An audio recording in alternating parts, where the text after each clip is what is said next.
আলহামদুলিল্লাহ আমরা যে মসজিদে বসে আছি এই মসজিদের রূপকার, এই মসজিদকে অলঙ্কৃত করতে গিয়ে যা চেষ্টা, শ্রম, মেধা, সময়, সার্বক্ষণিক যিনি ব্যয় করেছেন উনি চট্টগ্রামের বিশিষ্ট লেখক ও গবেষক আহমদ রশিদ ব্রাদার বাহার ভাইজান। উনি আমাদের সামনে উপস্থিত হয়েছেন, উপস্থিত আছেন। তো আমরা আমাদের এলাকাবাসীর কাছ থেকে অনেক কথাই শুনলাম, আমাদের বর্তমান চেয়ারম্যান, সাবেক চেয়ারম্যান, অনেকে আমরা বললাম। এগুলি আমাদের এই অনুভূতিটা আমাদের আহমদ রশিদ ব্রাদার বাহার ভাইজানকে কেমন লাগলো উনি ওনার অনুভূতিটা প্রকাশ করবে ইনশাআল্লাহ। আমি ভাইজানকে অনুভূতি প্রকাশ করার জন্য সবাই অনুরোধ করছি।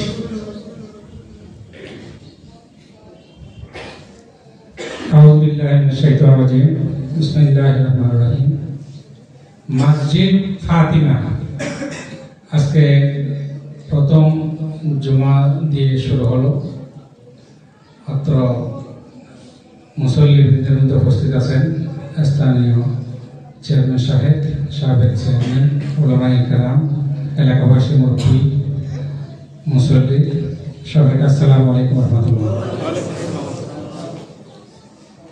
আমি যেখানে দাঁড়িয়ে আছি এখানে আজ থেকে 1 মাস 20 দিন আগেও ধান ক্ষেত ছিল, আপনারা নিশ্চয়ই জানেন। এখানে ধান ক্ষেত ছিল, এখান থেকে প্রায় 6 থেকে 7 ফিট নিচে ছিল। মসজিদে এখানে কিভাবে আসলো? আসলে সব আল্লাহর ইচ্ছা, আল্লাহ পাকের অলৌকিকত্ব বলা যায়। আমি একজন লেখক, লেখালেখি করি। ফেসবুকে একদিন আপনাদের এলাকার সন্তান মাওলানা শাহজান আলী সাহেব, উনি আমার একজন ফেসবুক বন্ধু, ফ্রেন্ড লিস্টে আছেন, এবং ওনার মাদ্রাসায় আমি প্রায় 1-1.5 বছর আগে থেকেই জড়িত আছি বিভিন্ন কাজ নিয়ে। উনি আমার কাজগুলো দেখেন এবং ওনার মাদ্রাসায় কোনো জরুরত হলে আমার সে নক করেন। একদিন আমি ফেসবুকে দেখলাম যে একটা ছোট্ট একটা টিনের ঘরের মতো ভাঙাচোরা একটা ঘরের মধ্যে নামাজ পড়তেছে। আমি ওনাকে জিজ্ঞেস করলাম, ওখানে মন্তব্য করলাম যে এটা কি? উনি বললেন যে ভাই এটা জামে মসজিদ। কি বলেন, এখানে জুমা হয়? হ্যাঁ, এখানে জুমা হয়। তারপর ওনাকে বললাম আমি, আর জুমা যদি হয় তাহলে আপনি আমাকে জুমার দিনের একটা ছবি ভিডিও দিয়ে দেবেন। উনি ঠিকই বলেন, শুক্রবারে এখন আমাকে জুমার ছবি ভিডিও দিলেন। আমি খুব অবাক হলাম। বাংলাদেশে মানে এমন মসজিদ আছে যেখানে জুমা হয়, অথচ কি একটা অবস্থা, ঠিক মতো সালাই, 3 দিকে 3 দিয়ে 11 সামনে এক সাইড পুরোটাই গোলা। ওটা নিয়ে আমি একটা লেখা দিলাম ফেসবুকে। বাংলাদেশের প্রত্যন্ত অঞ্চল উত্তরবঙ্গের এটা একটা জামে মসজিদ, দেখেন কি অবস্থা। বেশি কিছু লিখতে হয় না। ওখানেই আমাকে কয়েকটা গ্রুপ সারা দিচ্ছে যে ভাই মসজিদটা আমাদেরকে সুযোগ দেন, কোথায় হয় আমাদেরকে সুযোগ দেন, আমরা এটা করতে চাই। তারপর আমি ওনাদেরকে বললাম যে ঠিক আছে, আপনারা এখন আপাতত চুপ থাকেন, আমি এটা সরাসরি দেখবো। আমি একটু সমাজকর্মী, সারা বাংলাদেশ আমার বিভিন্ন কাজ নিয়ে আমি সারা বছরই ব্যস্ত থাকি। তবে আমি যে কাজগুলো করি আমি এগুলো কারো আবেগের বশবর্তী হই বা কারো শোনার কথায় কাজ করি না। আমি সরাসরি দেখে শুনে সরজমিন তদন্ত করে তারপরে কাজ করি। তো ওনাদেরকে বললাম যে ঠিক আছে, আমি যাবো, ওখানে দেখবো, যদি আমি প্রয়োজন মনে করি এটা আসলেই এরকম আশেপাশে মসজিদ নেই, এখানে দরকার আছে, তখন এটা আমি জানাবো। ওই সময় কিন্তু বন্যা চলতেছিল, আপনার যে ফেনীতে আমরা কাজ করতেছিলাম, বন্যার মাঝে কাজ করতেছিলাম। ওখানে এক সময় অনেকগুলো টিম নিয়ে আসলাম, ট্রাক নিয়ে ফেনী ফুলগাজীতে অক্টোবরের 6 তারিখ। ওখানে কাজ শেষ করে আমি এদিকে রওনা দিলাম, ফেনী থেকে ঢাকা হয়ে দিনাজপুর চলে আসলাম। অক্টোবরের 7 তারিখ মনে হয় এখানে পৌঁছি। আসি, যেটা দেখলাম যে দেখার পর আমি রিপোর্ট করলাম। এরপরে আমি বেশি কাউকে রিপোর্ট করেন, শুধু একটা সংস্থা বাংলাদেশি, সারা বাংলাদেশে অনেক কাজ করেন, একটা সংস্থা আল্লাহ শামসুল হক ফাউন্ডেশন চট্টগ্রামে। ওনারা এনজিও থেকে নিবন্ধন প্রাপ্ত, ওনারা আন্তর্জাতিকভাবেও কাজ করেন। এখন বর্তমানে ফিলিস্তিনে ওনাদের কাজ করতেছে। ওনার চেয়ারম্যান যিনি আছেন আমার খুব বন্ধু মানুষ, আমাকে বেশ পছন্দ করেন, ইঞ্জিনিয়ার নাসির সাহেব। উনি বললেন যে ভাই এটা আমরা করবো। ঠিক আছে, আলহামদুলিল্লাহ আপনারা করেন। আমরা এরপরে ইঞ্জিনিয়ার থেকে প্ল্যান নিলাম, বলে আপনি একটা সিস্টেম আমাকে দেখা দিলেন কিভাবে সাবমিট করতে হবে। একটা প্ল্যান দিতে বললেন, ড্রয়িং দিতে বললেন, তারপরে একটা বাজেট দিতে বললেন। আমি কিন্তু এর আগে জিজ্ঞেস করছিলাম যে চিরাং থাকতেন যে আপনি কি চান ওখানে, কিভাবে সার মসজিদটা বলে টিন দিয়ে একটা ঘেরাও দিয়ে উপরে টিনটা দিলে হয়ে যাবে। ওনার চাওয়া হচ্ছে একটা টিন দিয়ে ঘেরাও দিয়ে কোন রকমের ইয়া করে দিলে হবে, আমাদের একটা ঘর করে দিলে হবে। এটা তো সর্বোচ্চ 1.5-2 লাখ অথবা 2.5 লাখ পর্যন্ত আমাদের বাজেট, টিন দিয়ে তো বেশি হওয়ার কথা না।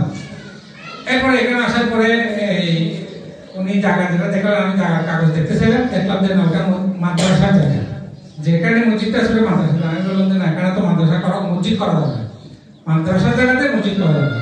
বলতে মসজিদের নামও জায়গা আছে, কোথায় আছে? ওই পাশে আছে, দক্ষিণ পাশে আছে, আবার এই পাশেও আছে। আমি দুটোটা দেখে এই জায়গাটা পছন্দ করবো।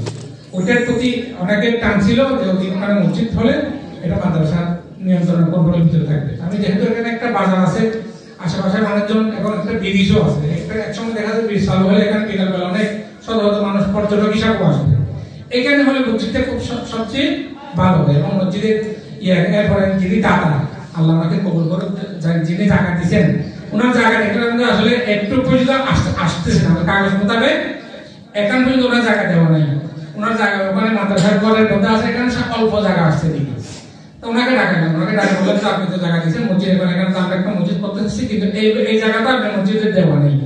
উনি বললেন যে আমি যেটা দিছি সেটা তো দিছি, বাকি যেটা দিই নাই সেটাও দিয়ে দিব।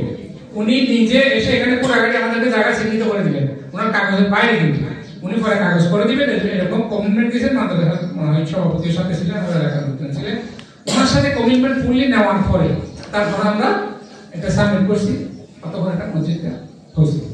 এখন মসজিদ হতে গিয়ে আমরা আসি মসজিদ নিয়ে, কিন্তু একদিন ওনার সাথে একটা সাক্ষাৎকার নিতে গিয়ে, আমি ভিডিও সাক্ষাৎকার নিতে গিয়ে উনি কথা প্রসঙ্গে বললেন যে ওনার মাদ্রাসা থেকে 137 জন ছাত্র মিশনারি স্কুলে চলে গেছে। এখন মিশনারি একদিনে 100 প্লাস চলে গেছে, আর একদিন 37 জন গেছে, 137 জন। এটা তখন আমি আমলে নিয়ে নাই। ওই সময় আমি চিটাং যাওয়ার সময় গাড়িতে আমি এটা আবার শুনলাম এবং চিন্তা করলাম কি এটা কি বলে, মুসলমানের মাদ্রাসা, মুসলমানের ছেলে ওরা চলে গেছে খ্রিস্টান স্কুলে, মিশনারি স্কুলে, এটা কেমন কথা? দিলের মধ্যে আঘাত লাগলো। আমি চিটাং গেলাম, এটা আমি মাথার নামাতে পারতেছি, আমি একবার ঘুম যাইনি। পরের দিন ওখানে চিটাং থেকে ওনাকে ফোন করলাম, ভাই যারা গেছে আপনি আমাকে বলছেন যারা গেছে তাদেরকে কিভাবে আপনি নিয়ে আসা যায়, আপনি একটা পরিকল্পনা করেন, এলাকাবাসীর সাথে কথা বলেন, আমরা আপনার সাথে আছি। এবং এটা আমাকে খুব গভীরভাবে পীড়া দিচ্ছে এবং আন্তরিকভাবে এটা নিয়ে আমি কাজ করতে চাইছি।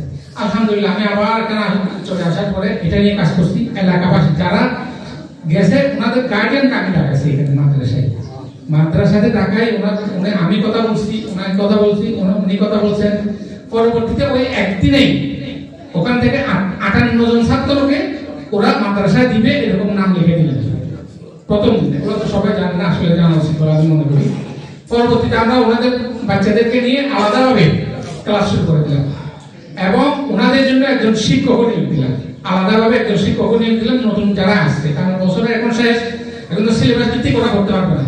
জানুয়ারি থেকে সিলেবাস ভিত্তিক নতুন ক্লাস শুরু হবে। এতদিন পর্যন্ত ওনারা প্রাথমিকভাবে যেটা জানার দরকার, শরীর, কোরআন, হাদিস এগুলো জানো। পরবর্তীতে আমি আসার পরে গত 3-4 দিন আগে ওনাদেরকে আবার ডাকাইছি, ওনাদের গার্ডিয়ানদেরকে। তো ওই দিনও 25 জন ছাত্র নতুন করে আবার আসছে। এই যে আমরা আসলে এই মুসলমানের এলাকাটা, মুসলমান অধ্যুষিত এলাকাটা, আমাদের ওদিকে কিন্তু এগুলা নাই। আমি জানতে পারছি, আমি একদম যাই পাহাড়ের ভিতরে পার্বত্য অঞ্চলেও কাজ করি, আমি যেটা জানতে পারছি দিনাজপুর জেলার মধ্যে 1107টি মিশনারি স্কুল আছে, আর অন্য কোনো জেলাতে কিন্তু এতগুলো নেই। দিনাজপুরটা একটু বেশি ক্লাস করে যাচ্ছে। তো এই জন্য চিন্তা করলাম আসলে এখানে কিছু কাজ করা দরকার বলে আমি মনে করলাম। এবং এটা নিয়ে আমি আমার বন্ধু বান্ধব যারা আছে বা আমি একটা লেখক দেশে বিদেশে যারা আছে তাদের সাথে শেয়ার করতে লাগলাম এখানে কিভাবে এখানে মধ্যে হবে। এখন যাদেরকে ডাকাছে ওরা বলতেছে আমরা তো আসলে হত দরিদ্র মানুষ, আপনাদের মাদ্রাসায় থাকলে তো বেতন দিতে হয়, বই খাতা কলম কিনে দিতে হয়, আমাদের নাই। আর ওখানে দিলে তো আমরা উল্টা পাচ্ছি, কিছু কিনেও দিতে হচ্ছে না, আবার উল্টা পাচ্ছি। তাই ওদেরকে কমিটমেন্ট করলাম যে ঠিক আছে আপনারা ওগুলো ওসব নিয়ে চিন্তা করি না, আমরা চিন্তা করবো, আপনারা বাচ্চাগুলো ফিরে নিয়ে আসে। আর মুসলমানের ছেলেদের ইমান আকিদা নিয়ে কথা, জিনিসগুলো ধারণ করা, শিখা প্রয়োজন। তো তো এটা নিয়ে আলহামদুলিল্লাহ আমরা বর্তমানে বলতে গেলে আমরা সফল। এখন আমাদের এখানে মাদ্রাসার জায়গা দেওয়া যায় না, সামনে প্রায় প্রতিদিন 60 থেকে 80 জনের মতো নতুন ছাত্র, 78 জন ছাত্রছাত্রী এখন নিয়মিত আসতেছে এখানে, নিয়মিত আসতে আমরাও চেষ্টা করতেছি সর্বোচ্চভাবে তাদেরকে কিভাবে যত্ন নেওয়া যায়। এখন তাদের জন্য যে ফ্লোরে করতেছে বলে আমি কার্পেট চিকেন থেকে কাটার ব্যবস্থা করলাম, আরো বিভিন্ন জিনিস। এটা না, শুধু আরো কিছু জিনিস আপনাদেরকে আমি শেয়ার করতেছি। আমি একদম সোশ্যাল ওয়ার্কার, সামাজিক সমাজকর্মী হিসাবে বিভিন্ন সংস্থার সাথে আমার পরিচয় আছে। সারা বাংলাদেশের শত শত হাজার হাজার কোটি টাকার কাজ করে এরকম সংস্থার সাথে আমার পরিচয় আছে।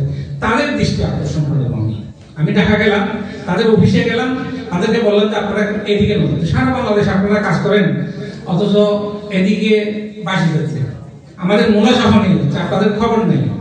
তো ওনারা বললেন যে আমরা জায়গা পাচ্ছি না, ফ্লোর পাচ্ছি না, যাওয়ার তো একটা পথ থাকতে হবে, কোথায় গিয়ে হুট করে ইয়ে করবো, আমাদের থাকলে হবে না। তো ওনারা বললেন যে আমি এখন ঢুকছি, আপনারা এখানে ঢুকেন না, আপনারা এখানে যা কি বিভিন্ন দিকে যে কাজগুলো করতেছেন এখানেও কাজগুলো হবে। আলহামদুলিল্লাহ ওনারা আমাকে কথা দিয়েছেন এই এলাকায় ওনারা আসবেন এবং বছরের বিভিন্ন সময়ে ওনাদের যে আপনার ইভেন্ট গুলা থাকে বিভিন্ন জিনিস, এই জিনিসগুলো নিয়ে ওনারা এখানে আসবেন। আমি ওনার সাথে কয়েকজন পরিচয় করে দিয়েছি, অলরেডি ওনার সাথে কনভারসেশন চলতেছে। আশা করা যায় হয়তো এখানে আরো অনেক বিশাল কিছু হবে।